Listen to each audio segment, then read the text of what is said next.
ready to kick off match number 4 out of 5 today, and it is going to be Alutemu versus Surrender coming up right now, and it is going to be a Mage Mirror. So I think this is the first Mage Mirror we've had in a while, at least. Yeah, we've not had any more today. We've been really deep in the Mage versus different Hunter matchups so far, but yeah, this is going to be the Mage Mirror, and I feel like so far that Surrender's got the better end of the stick in terms of the matchup. But let's check out Alutemu's deck and let's break down what his does. This looks like at least fairly standard if you're going to hedge a little bit with this Vex Crow. Yeah, we've seen some players opting to have the 2 banana buffoons in, like they said, just have more stuff to do on 3 to increase kind of the spells you have in your hand, but also just hand size stuff. 1 Vex Crow and 1 Rabble Bouncer, a little bit of a nod to aggro, but otherwise I think Alutemu just wants his main list to be just good, like close to the standard list, just have some powerful stuff to do. Antonidas is in the main list. Not a lot of players have had that. It helps a bit against Warrior. It can help against other matchups too, but it comes down so slow, and you basically have to have stabilized at that point. Otherwise, it's difficult to have time to launch all the fireballs for lethal, and you still have to have cards in hand at that point to be able to use it. Yeah, so interesting that it's in his main list. I think the biggest thing for me here, at least in the mirror matchup for Antonidas, is that the only time I can imagine it really getting tons of value is when both players have worn each other out and they've barely got anything, and then you kind of just Antonidas mirror images, 1 fireball, maybe 2, and that's it, you know, and you kind of hope that's enough. Let's check out Surrender's list though and see what some of the differences are, because I feel that this looks a little bit stronger in the mirror, mainly because, you know, there is the Sandbinder there to help with the drawing into the key cards, which are the Mana Cyclone and the Mountain Giant, but also double Astromancer just means there's just more big stuff to just play without having to combo things. Yeah, agreed. I mean, obviously Giants early are one of the main things that help you get a good foothold into the game. You don't want to be going super wide necessarily because it helps your opponents see Giants. Sometimes it helps yourself too, but it works both ways, right? I do like having Astromancers against Mage. It's not the best thing to have, but I don't think it's the worst thing to have in your primary list. I think I might rather have another threat than something like, say, a Rabble Bouncer. Right. I think Rabble Bouncer is a bit more difficult to play, and just playing it out for 7 mana feels really awful. Astromancer for 7 mana, even if your hand's not full, it's kind of okay. It's a 5/5 and something else. Yeah, it's just more stuff on the board, right? And a lot of the times you do just need more minions than your opponent, and then you can make some miracles happen. Big deal for me as well is if we just talk about the broader picture of the weekend. These players are obviously in a Mage Mirror, but then both players do have some tough matchups going forward. Alutemu has Frosty tomorrow, so he's got the Mage versus the Mech Hunter, which is the big question, and then Surrender has Rivia, so it's going to be Mage versus Druid. So they're both playing a mirror match, and then a match where there's effectively a counter going to be against them. So winning this mirror match is, I think, going to be very, very important, because then their other matchup of the week is technically just going to be harder if you look at pure matchup statistics. See the players just getting ready there. Surrender had a bit of a 50-50 week last week, and he had some very convincing matchups, and then some worrying ones when he lost on his Warrior. But he has moved over to the Mage, as many players have, just getting to the Cyclone Mage, and one of a million different builds both these players are running now. So it's not a true mirror, as we said, but I would have to give it to Surrender in terms of at least my favorite player and deck list in this specific matchup. I think I agree. I think Surrender's a little bit favored.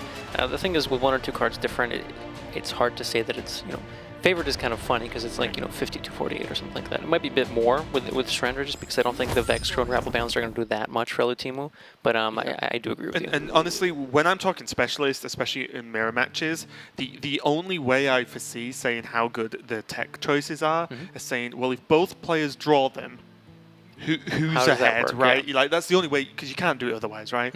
So if both players draw the differences, who gets ahead in that? And I feel like it's Surrender most of the time. But let's get straight into it. Game number 1. Alutemu does have a pretty decent opening hand, and Surrender could just go for heavy draw and just say, I'm just going to play Arcane Intellect into Arcane Intellect, and maybe that's enough. So having the coin is a little important in this matchup, but it generally, but not always, dictates who can kind of set the pace of the game, who gets down a giant first, and it does also allow the player with the coin to get some more value out of the Mana Cyclone. But Surrender going first, having double Arcane Intellect, we'll see if he chooses to keep it. I think that's one of the only hands you're kind of happy to see as Mage going first, because it does give you all those cards that you need to be able to generate threats, basically. He does choose to toss 1 Arcane Intellect back. I don't know if I agree with that. I think it's a very corner case because you don't have double Arcane Intellect in your opening hand going first very often because you only have 3 cards. So if 2 of them are Arcane Intellect, that's very, very few sample size of games that you can actually get that. But I think personally I've enjoyed keeping 2 Arcane Intellects. Okay. I think my only thing is if you throw one, it's an Arcane Intellect that costs 0 mana and draws 1 card, right? If you're going to really exaggerate, when people make up different ways to describe cards and players, but I think throwing 1 is okay. I don't think it's I wouldn't go far as say it's bad, but you are just effectively cycling 1 card instead of 2, but you don't have to spend the mana to do that, so it's not too shabby. But Surrender just kicking it off, as is often in these mirror matches of mages, of just a couple of ping faces each, and then the game starts going. Yeah. Alutemu did opt for Magic Trick on 1 to try and find something else to play. He did have an Arcane Intellect of his own that he can play out on turn 3. Does pick up a Mirror Entity, which can help. Having an Apprentice isn't awful off of the Entity, but ideally you're looking for something like a Giant. If that happens to come out, you're pretty happy with it. Also, Entity a little bit difficult to play around in the mirror, right? There's a couple of options you have to play around. You can just throw out a Banana Buffoon, but some of the other ones are a little bit scary to get Entitied. Or you just have to do things in a backwards fashion, or already have an answer to the Entity minion, that you're expecting, which can be difficult. Yeah. I will say something a little bit outside the box here that does impress me about Alutemu. How great does his backdrop look? Because as you watch Grandmasters, basically, in case you don't know, they've all been sent a backdrop that they build, and then that's, so there's a uniform look, right? Makes sense. Surrender's not the sharpest I've ever seen, but Alutemu's professional level backdrop building. I'm impressed. His backdrop game's on point. Yeah, I'm going to start taking note of all the other players, and there's going to be a competition. The best backdrop wins. And I think Alutemu already won that one anyway. But speaking about what cards are in hand now for Surrender, as I would probably look like Surrender looks right now with this hand. It's just a whole lot of cards that do a whole lot of nothing right now. The Giant is the wrong kind of Giant. Right. Imagine this was a Mountain Giant, though. It would be, I believe, 2, 4, 6, 7 other cards in hand, so it would be 5 mana. You could Elementally Vacation Mountain Giant, but short of having that, I would have just liked having a second Intellect. I mean, it's hard to kind of get a visualization on turn 1 when I'm saying, oh, I want double Intellect in my hand, but this is kind of what the average hand would be like, right? It's very unlikely you just go on turn 4 with a bunch of stuff. Sometimes you do have like Apprentice images, a Buffoon you played last turn, and the Cyclone, and then great, but that's a lot of cards you need together in your hand to be able to do that. So in general, I like having just the 2 Arcane Intellects. They're in the deck specifically to get more cards in your hand, and going first without the coin, you need more cards in your hand.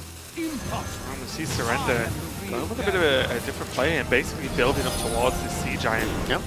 Because I was wondering whether he was just going to play Khadgar as just Khadgar, but you're so susceptible to the Ray of Frost just cleaning it off that it's a little bit rough, but at least Surrender now has some kind of value from his Khadgar. He needed some sort of game plan, and this gives him an option to play Sea Giant next turn if nothing is removed on the board from Alutemu's side. I do like this. Taking some sort of proactive line. It doesn't look pretty, obviously, but it's something. You need to be able to bridge the gap into like an Astromancer turn where you can develop something a bit more easy. I would love to see the Mirror Entity from Alutemu now. I mean, you've seen the Khadgar, right? You've seen Khadgar, and you've seen Surrender do something that equals to a 5-mana mounted Sea Giant. Sorry. Right. So if he doesn't have it, good. Because he would have played other things, but if he does have the Sea Giant, I'll just play the Entity. Take a slow turn. He's just missing a Cyclone. This would be incredible. But that's why I think it's fine to play the Entity. Yeah, no, you don't have Cyclone yet. I like the Entity. Yeah, this is really good play from Alutemu. Funnily enough, leaves the Sea Giant at 5, and now Surrender's like, oh, come on. Is it really? The Banana Buffoon. So if there was no Banana Buffoon and no other minion picked up, Surrender would be faced with a very difficult decision, right? I think you might have to take that line because otherwise you're not doing anything and your opponent's going to start coming ahead on board. But I think with a Banana Buffoon pickup, you just say, okay. I actually think the decision's harder because the Banana Buffoon. Oh, I think it's easier. I think if he drew, say, another spell that isn't playable, you have to play Sea Giant. Right? If or at least I feel, if you have nothing good else, to play, you have to play Sea Giant. So the decision's easy. Mm-hmm. You have to. But this now is the like, decision's not that you easy. could take the risk, or you don't have to, which to me makes the decision making harder because you just have more than one option. I'm looking at it a different way because if you do have only the Sea Giant, it's a risk to play it because if it is Entity, you can get blown up pretty easily. But this way, you have a way to play around the Entity. You saw there was no Cyclone in hand. There's fewer resources now from Alutemu's side, so you can take a bit of a slower turn on the Banana Phone just to play around exactly Mirror Entity. It was a Magic Trick card too, so there is a chance that it could be Entity. Obviously, it could just be mind games. You could throw down any secret and be like, yeah, go ahead, play your Sea Giant. But yeah, my thing is, like, if you didn't have anything else to do, I think you can't just pass. True. I agree. If a Banana Buffoon wasn't drawn, I think I would have liked to see the Sea Giant being played. Bear in mind, the Sea Giant's actually still protected, so, you know, yes, your opponent kind of gains an advantage if they have Conjurers, but the second they don't have Conjurers, well, there's 4 mirror images and you do have Conjurers, so you can still, you know, you don't just lose if it's Mirror Entity. But now Alutemu has seen the outcome of his Mirror Entity, just getting a little 2-2 there. Looks like he might be going for some draws of Luna. Like, Alutemu's hand does not have a lot of gas either, right? We have some of these small minions, but... Yeah, so... Cyclomage isn't exactly known for just swarming you with minions, right? So a lot of these minions have good uses in the deck, but it's not what you need to just be, like, barreling ahead. So it looks like he's going to be using Ray of Frost, perhaps with the Stargaze Luna to try and get to those threats before Surrender is able to develop his stuff. Yeah. Also, the Twin Spell always... wait, does Twin Spell stays in the hand position, right? It stays in the same hand position, right? Yeah, so luckily the Ray of Frost is at the end of the hand, which means that you can get the value with the Luna. Oh, well, okay. There you go. Pass. I think we want to step on the gas right now. You can coin up the Sorcerer's Apprentice. Oh, he's not got time. I don't think he has time. He does have time. It's not... I really would have liked to see that come out. I think with the Cyclone, you have to be thinking, what kind of draws can he be getting? And when you get exactly Cyclone, I think he should have gone in there. Like, I know Surrender's going to be playing... Okay, let me rephrase this. Alutemu kind of saw that Surrender's trying to play into Sea Giant. So playing more minions does allow him to play the Sea Giant, but you need to do something, right? The Sea Giant's coming down this turn no matter what, and you don't have, like, Snap Freeze or Polymorph or something in your main decks, and you can't deal with it. So if the Sea Giant comes down, at least you have some sort of board, clean up the images, try to discover something off of... you could keep the Ray of Frost in your hand even to deal with the Giant for a turn. But I really would have liked to see him. I think with the animation speed, like, honestly, and this, I'll probably get shouted at by a lot of pros for saying this is just incorrect, but I think with the rope nearly halfway burnt down and wanting to play 6 cards that sometimes take a bit of time in terms of animation, and then you summon, and then you pull more cards from the Cyclone that you may want to play that turn, I think it's too risky. I think at this point, yes, the Sea Giants come down, but Alutemu has a much better hold of this turn to be able to actually do something better. True. We've seen players get stung by the rope multiple times already in League, so I think just not risking it is valuable. I think Alutemu should have taken... Sure, you wouldn't be able to see what comes out of the Cyclone, but the rest of the inputs he could have done. But if he felt not comfortable doing that, fine. He also should have just been thinking about what he could have drawn and then realized that as soon as he got the Cyclone, okay, we thought about this. If the Cyclone was drawn, I wanted to play it, so now we know what to do. I think he took a bit too long thinking about... My biggest criticism was the Luna play should have happened about a minute beforehand, right? That's my... Whenever anyone gets close to making their actual play that has an impact, biggest one is gadgets and turns, right? Oh boy, those animations when players wait until like the last few seconds and then play gadgets, it's like, no, this is never going to work. You literally don't have the time with decision making and the animation time it takes to draw the card. As it is, Alutemu, let's just review what he got. 2 research projects, which could play havoc with each player's hand, depending on what the size looks like. It's true. But I think most importantly, just the polymorph, it is the big one for me there. Just on like spot removal is pretty crazy. But outside of that, the polls weren't magnificent, were they? Surrender is coming to a decision point again. We have we have a twin spell Conjurer's Calling, so 2, I guess, uses of it. He has to decide if he wants to do that or throw down the Astromancer. And this is kind of one of the problems of Astromancer in the mirror. Sure, it's an extra threat you can just play down by itself, but it's not flexible, right? It's not... Giant can end up costing like 2 mana, 1 mana, or whatever, like the Sea Giant, depending on what the board state looks like. The Mountain Giant can become cheaper too, but the Astromancer is just a solid 7 mana, and you can't do much else on these turns. It's often, yes, a one-play turn, Astromancer, right? It's really just, Astromancer pass. think, I don't know, maybe I overrate the Sea Giants, but I think just Conjurers to make, because you get some nutty 10 drops, right? They're not the best overall because of the dragons, for example, but some of them are so, like, imagine just dropping Death Wings. I think I would have liked Conjurers like Calling. Absurd. The 6-drop that we got pending torn here isn't that powerful, but most 6-drop, like an average 6-drop, isn't going to be super game-changing. And I think I would have just liked playing up the Conjurer's Calling. Right. And then next turn you can go Astromancer, Ray of Frost if something like a Mountain Giant were to come down this turn, for example. Yeah, I like making a lot of 10 drops because there might not be the best pool of cards in terms of mana cost. Probably 9 drops, probably the best overall. But you also know that it's fairly consistent, and you just make too many big things for your opponent to actually deal with in any given turn. Frost Nova obviously would delay them, but like imagine if you got Death Wings or something like that. Like that's huge. Even the Mulch Munchers can help get through these mirror images. Big Bad Archmage also just summons another minion, which is huge. It's possible Surrender was thinking that as the turns go on, he's going to have to spend the rest of his cards, so Astromancer's just going to become weaker. But I don't know if this game's going to be going on long enough to where that matters. The Sea Giant's a cool pickup too, so he does get to play that out if he wants to.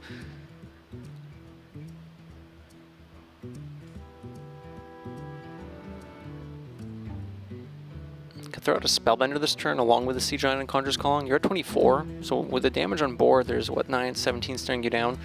You are dead to a random Fireball, which is a little scary.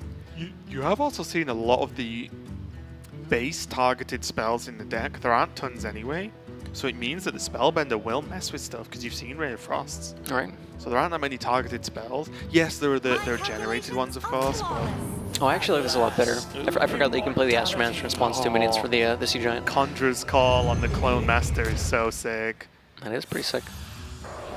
I love the interaction with that Death Rattle. Zarek, Master Cloner. Yeah, so it actually comes back. Yep. And you make the extra kind of like a Wellop, right? Yeah, it's so good. Because it does get targeted by a spell, which is the one that kills it. It's just Alutemu's second natural Frost Nova drawn, plus the generated one. And this is kind of where we see the power of Frost Nova coming up in these mirrors, right? Even if you're behind on board, if you just have these freezes, you don't need 7 giants, right? 1 or 2 giants hitting face over 2 or 3 turns, and that just launches your opponent out of the game sometimes. Minion-based damage is what this deck's all about. You can see in Surrender's face now, it's just like, oh, well, okay, no, number 2. I will say, I think the killer in this game has been Luna. Luna's drawn a lot of cards right now. It's definitely been annoying. Look at the card difference. 11 to 7. No, it is very crazy. Here's Khadgar. Surrender, bear in mind, used his Khadgar very early on in the game. Surrender's just giving the little nod, just saying, well, that's how it goes, I guess, because this might be too hot to handle right now. Surrender's going to need to draw, like, back-to-back Frost Novas to stay in this game. And even then. Yeah. Sandbinder's not what you're looking for, even with Cyclone. You have to Ray of Frost off your own sheep to be able to play the Cyclone, to be able to hopefully get a randomly generated freeze. And it would have to be Frost Nova exactly, too. I don't quite understand this play. Pardon? I don't understand the Sandbinder. You need to draw Cyclone, you need to kill off something on your own board, and then you need to get a Frost Nova. I guess, yeah. Well, everything else doesn't matter. Yeah, what you could be... So if we don't see the Frost Nova be generated, then the backup plan is Conjurer's Calling your opponent's Khadgar or Sorcerer's Apprentice to try and get Doomsayer, and that's the out. Yeah, you know what? I was thinking you had to ping, which obviously makes the mana cost too heavy. But yeah, all right. What does it get? Nope. That does not look good enough to me. Conjurer's Calling on Sorcerer. Whoa, whoa, whoa. Hello? What did you want to Conjurer's Calling? His opponent's Sorcerer's Apprentice to get the Doomsayer. I mean, it's like a 1 in 150 something, but you take those. Yeah, you do actually. That's a good point. Alutemu takes the game anyway, looking very, very strong in that one. Surrender couldn't get it going, but yeah, there was an opportunity, right? Because yes, it wouldn't have summoned 2, but because the board was full on Alutemu's side, but it does summon the 1, right? Reroll on the 2-drop. Definitely a rough spot for Surrender, but I think you should at least check the box. It was similar, I think, last week. I think, correct me if I'm wrong, maybe, but Purple surrendered when there was a chance that there was a small chance that bombs that he shuffled in could have won him the game. he surrendered before it happened that, anyway. Yeah. So, but yeah, you've got to take some of these small chances you can get. Alutemu did take the game there in this major mirror. 1-0. We're going to see if he can sweep right after this. We recently revealed Hearthstone's all-new 3-tiered esports program. Masters qualifiers are already well underway, and now we're ready to share details on the highest level of competitive play, Hearthstone Grandmasters. Are you ready to unlock all the secrets of Hearthstone Grandmasters? Come close and listen. Here goes. Hearthstone Grandmasters is the pinnacle of Hearthstone esports, composed of 48 of the best pro players in the entire world. Grandmasters is divided into 3 regions: Americas, Europe, and Asia Pacific, with each represented by 16 pros. These pros are selected by special invitation from Blizzard Entertainment. Criteria for selection include lifetime earnings, Hearthstone competitive points earned, contributions to the Hearthstone community, and more. So who are the lucky Grandmasters? Stay tuned, because in the coming weeks we'll be revealing the inaugural Grandmaster roster region by region. In 2019, there will be 2 seasons of Hearthstone Grandmasters. Each season will feature 8 weeks of world-class competition played out in online tournaments. Grandmasters pros will earn both prize money and performance-based bonuses during the season, and they will automatically qualify to compete at all Hearthstone Masters Tour events, guaranteeing these marquee tournaments feature the fiercest competitors possible. And the best part? You won't miss a second of the action, because matches will be broadcast live on twitch.tv/playhearthstone. 5 matches will be broadcast every Friday, with 5 more every Saturday. And if that isn't enough Hearthstone action, there will be 6 matches broadcast every Sunday. More souls! Mark your calendars, because the first season begins on May 17th. Hearthstone Grandmasters is the pinnacle of professional Hearthstone, where the world's best pros battle it out every weekend online. Think you've got what it takes to reach the top? The path to Grandmasters starts with our Masters qualifier tournaments, so sign up today.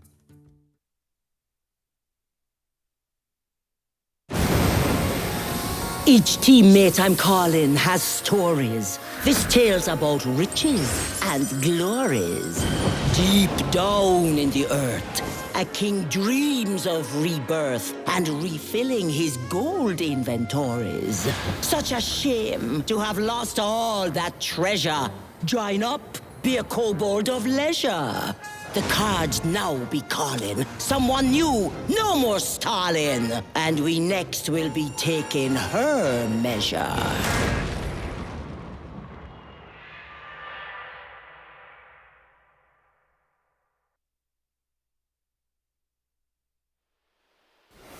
It's Alutemu versus Surrender here, and Alutemu took the previous game, so he's 1-0 in this series. So it looks like everything's looking good for him so far. Surrender did have a small chance if he went for the Doomsayer, as you mentioned. So I think the players might have changed decks. So I think we're going to check out the deck list here. I'll just double check which one. If production could tell me, because I actually didn't hear which deck they changed. Oh, was it tertiary? Sorry, yep. It's my fault. I'm rubbish. But yeah, tertiary decks. Do you just break it down for us, language hacker? Yeah, sure. We see a bunch of the anti-aggro tech cards coming out from Alutemu here. Vexcro, Ziliax, Rebel Balancer, all out of the deck. Difficult to use in the mirror. Archmage Antonidas as well. Again, very difficult to use. Comes down kind of late in the game. You want to be a bit more flexible with what you can do. Added cards, Questing Adventurer, which is an interesting threat by itself.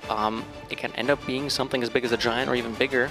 The difference is it always costs 3 mana, not sometimes. And also 2 Snap Freezes. So in combination with the 2 Frost Novas and Ray Frost, these Snap Freezes can be used to just clear a huge threat or just stall out the game, man. Yeah, and I think we start to see, especially, this is just a great example, but Alutemu's deck, if you look at secondary and tertiary, it looks, in the removed section, there's, a lot of cards, a lot of separate cards versus the actual added. So it's just a note to know that, yes, basically these players are making these decks more consistent versus in specific matchups. So instead of 4 1-ofs that, you know, he got rid of in his tertiary deck, he has 2 2-ofs, which just means the cards he's choosing that he thinks are better for the matchup, he draws them more consistently. Right. And I think we'll see overall a theme of that throughout these decks that are maybe hedging a little bit more in the primary deck.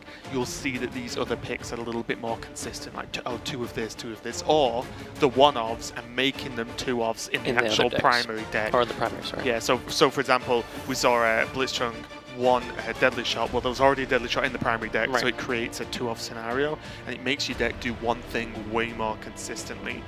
We can check out Surrender's list as well, and how he's choosing to build his anti-mage matchup. Take us through it, like we checked. So interestingly, what Surrender has in his list is he takes out the Ziliax and the Astromancers. We saw in that last matchup, the Astromancers came down quite a bit too late. They were kind of sitting in hand too much, so I do like that. Same thing, Ziliax is taken out, not exactly the card you want in the matchup. 2 Polymorphs, so these are less conditional as opposed to Snap Freeze, but the downside is they cost more mana, right? It does cost 4. Even with an Apprentice on the board, it's 3 mana, so it's a bit less flexible to use in terms of mana cost, but it's not conditional, which means that it's just easier to say, okay, let's say I do go first, my opponent plays a turn 3 giant, polymorph, you know.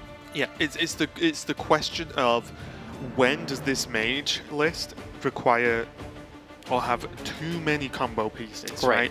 Okay, so to Snap Freeze, I need something to be frozen, so I also need a Frost Nova or a Ray of Frost, or the second Snap Freeze sometimes. Sure. Whereas, you know, Surrender's taking the approach of actually these singular cards do jobs. Polymorph, who cares? It might even be beneficial to leave a 1/1 sheep on the board sometimes to mess with your opponent's board space, but also Mind Control tech. Your opponent goes wide. Well, one card might help steal something and flip the board, instead of saying, okay, I need to do this and this. So funnily enough, yeah, Surrender going for a more direct route, whereas Alutemu sort of just buffered the threats. Surrender's buffered the answers, so it's kind of weird that both players maybe have even still cancelled each other out in this, which is pretty funny, but I believe the players are going to be getting ready to get into the game soon. And I think now for the development of Mage, I think we are going to see just maybe the end game change a little bit. We see players have Antonidas, we see them going for as well the Astromancers, of course, we see Power of Creations in certain lists, but I think there are actually better options, because the 2 of Astromancer always feels a little bit meh to me. Like, Astromancers have not felt great since the early days of this list being built. Right, when you were running just the minion heavy list. Exactly, you can maintain your hand size basically because you're not dumping your hand. Right. It is a lot more difficult to use with the spell version, like the Cyclone list we're talking about. It does help against Warrior, because just having extra threats that, even though they're not big by themselves, the mana cost is expensive, so it can threaten Conjurer's Calling is useful, but it is difficult to use against aggro matchups and even in the mirror. Right. Let's go into it then. Surrender, keeping Conjurer's Calling, not too mind-blowing. Yep. There, as far as I'm concerned, but Alutemu, Mountain Giant, Question Adventure, and a Banana Buffoon. One of the nice interactions is the Banana Buffoon bananas and the Question Adventurer effectively double. It's like +2/+2 for every banana, which is huge, obviously. Questing Adventurers love their potassium. So I'd be surprised to see Alutemu keep a... Oh, he does keep a Giant here. So the Banana Buffoon hand size, it means that the Giant will be a little bit easier to use, but if you're keeping the questing, that kind of means you want to use the bananas on that as well. I like keeping the Banana Buffoon, don't get me wrong. I don't like keeping it with both of the other 2 It's only one or the cards. other, right? Yeah, because they're conflicting game plans. The Questing Adventure, you want to throw stuff down onto it. The Giant, you want to hold cards back. So you can do both, and by that I mean you can wait until you play the Giant and then go questing. But then you're just waiting a bit longer to be able to do that. Whereas if you just throw the questing down immediately, you're like, all right, let me just start buffing stuff up. Yeah, and maybe you could even go the other way around, right? And just drop questing and see what they do with it. And then if they kill it, okay, they use removal, probably probably Frost Nova or Ice Lance. No, it's somewhere in between. Ray of Frost. Probably Ray of Frost to deal with it. But the big thing here for me is the nod from Surrender as soon as his mulligan came in of, yes, Elemental Evocation, Mountain Giant, Conjurer's Call, and guess what? The Coin, which is a spicy set of cards to get things cooking. So Alutemu almost snapped, played the Banana Buffoon. Now he's thinking, all right, what if I do play the questing here? I wouldn't mind just seeing the Banana Buffoon. I think it's just a lot safer. The questing it has a bit of a payoff, but not a crazy amount of payoff just yet. It could come out next turn, right? The questing is no real problem. Surrender has to decide if he wants to just wait. The problem with waiting here is you can play Giant on 4, sure. But with the Conjurers, Calling, Giant, Evocation, and Coin, you need more cards in hand to be able to do that next turn. So I think ping feels good here. he could ping to set up for ping next turn. I'm trying to figure out what he wants to do, though, because pinging for the next 2 turns does not feel powerful. If you just ping this turn, you can just play... Doesn't, but the turn you do after that is very powerful. Well, on turn 4, you can't quite do the full thing yet. Yeah, that's what I'm saying. So you ping this turn, after ping that, next turn, and then you do the thing.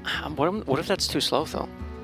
Maybe. I mean, what he could do is, one of the reasons I don't like Luna is because you know it 100% dies if Alutemu wants it to die. Right, with the but bananas. maybe spending 2 cards in hand to kill off a Luna isn't the worst thing in the world. Because already your opponent's not on coin. True. So, you know, maybe that's the thought, but I honestly wouldn't mind just ping and then go. I don't mind ping. I definitely don't think playing out the Stargazers here is good. I'm just kind of figuring out what Surrender is going to be doing next turn. Ping. The problem with ping too is Alutemu could just buff the Banana Buffoon. Yeah, I mean, do you mind though if his turn's just Banana Buffoon buff? I think the fear is... That you don't mind, but the fear is if something else gets developed here. I mean, yeah, this is why I like it though as well. Like, just Polymorph is fine, right? Give me a quest. If a threat comes down, Polymorph, turn 4. Sure. And then go. turn 5 you can still do that. Alright. And this looks like it's going to work out very well. I'm not sure why we're magic tricking here instead of banana. You don't 100% sure know what you want off of the magic trick, and they both buff the questing adventure about the same. The banana technically buffs it more, but you have the option of just buffing the banana buffoon. So I'm very surprised to see the magic trick here. I'm not quite sure what it accomplishes. Well, I see what it accomplishes. You discover spell. The thing is, it's you don't know what you want. So let off me of explain the card to you, language hacker. So what magic trick does is, no, the only thing I can think of is because Mountain Giant can become 4 mana next turn. He might have been looking for a spell like Mirror Images or something that helps protect the Mountain Giant, or maybe a Ray of Frost that helps with this. You know, if Surrender plays a threat this turn, he can actually, you know, use the Evocation Mountain Giant 1 cost that isn't a banana. I'm not saying that's worth it, but I'm trying to just think of what that accomplishes doing the boat this turn. I just think in general this plays a bit weaker. It also means your questing can die to just exactly this, Double Ray of Frost ping. And this isn't really just us being results oriented, it's just a matter of questing adventure is meant to be a threat, so if you let it be killed off by a single Ray of Frost, sure it's a twin spell, but it's just 1 card you need to have along with the Mage Hero power. I would have really liked to see... oh, so he could be just saving cards to be able to play off the Giant here. Oh, yeah, that makes sense. I got completely... well, he could have Evocationed it, that's why. True. So he could have always played a Giant this turn, but this just allows more cards to be in hand, so he doesn't have to Evocation. Yeah, okay. I see the reasoning behind the magic trick now. I got a little... carried away with yeah, yourself. I got a little carried away. Welcome to being a caster. It's very easy to get carried away with yourself, and 5 minutes later you realised you were wrong. Yeah. I'm not saying you were wrong, that's this time, but it happens. Well, I think this is fine. I think letting the questing... Yeah. It feels bad letting the questing die, but if you go 2 all in there and then the Polymorph is there anyways, then the Giant can't be played and now you're behind. So I do like taking that play instead.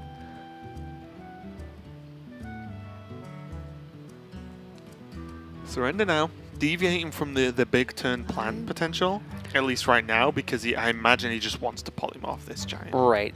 The problem with going your Giant, Evocation Giant Coin Conch Calling is that if you hit a Grave Horror, that Giant takes a sweet VT, it gets Conch Calling, and then you're in trouble.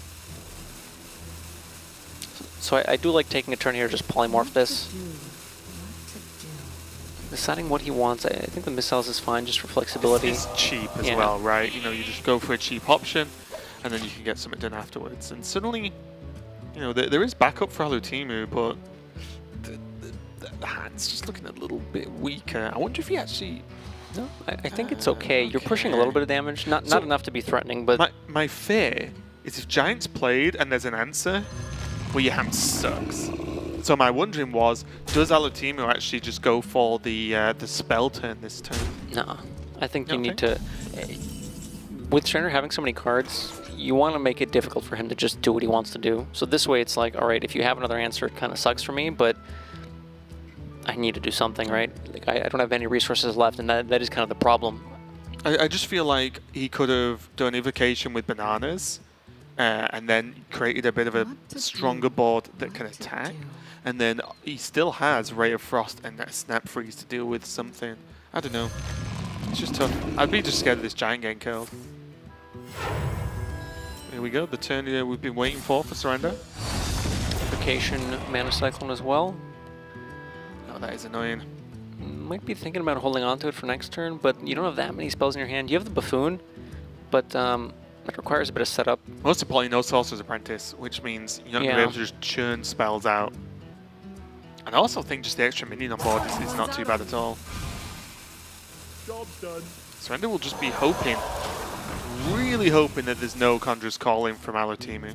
All right. So no value trade with the Giant into the 7/8 and then Conjurer's Calling. Luckily for him, there is not. There's a Snap Freeze though. Can be a bit annoying.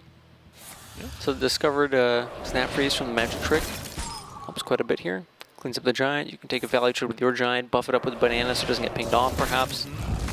And this looks like the Cyclone turn. I think you just may as well at this point, right? Oh yeah.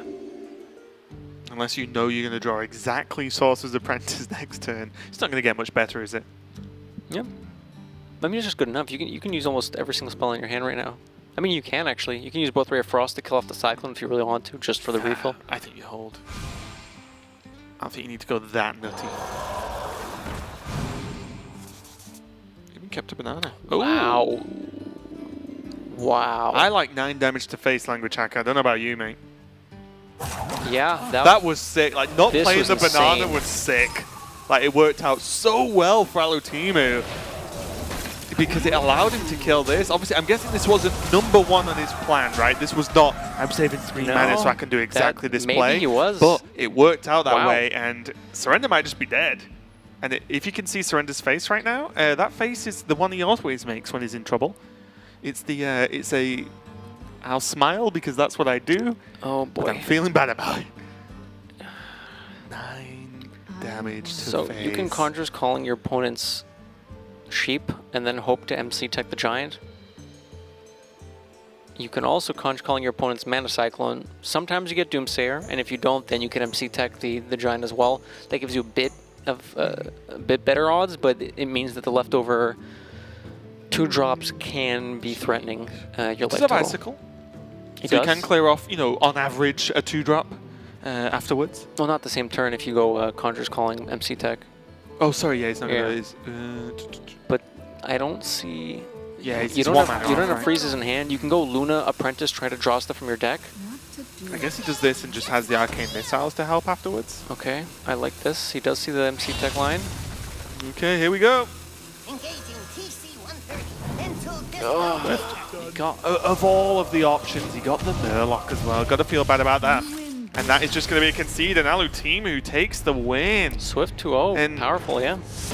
Really strong, and honestly, I would have naturally, thumbs up to Alutemu, thumbs up. But I think I would have naturally played the extra spell and just been like, yeah, whatever, it's more spells. I would have as well. I think And- it was risky not playing it because, I mean, if you're I think the only card that helps you in that exact position is exactly Snap Freeze. Right. Now, granted, it puts you in an incredibly powerful spot if you do get it, so hats off, it was magnificent. Yeah, sometimes those plays that aren't the most obvious make the most difference. So Alutemu takes a victory there over Surrender 2-0. The sweeps just keep coming. We've got one more match coming up for you guys, so don't go anywhere, and we'll be right back with some more Grandmasters.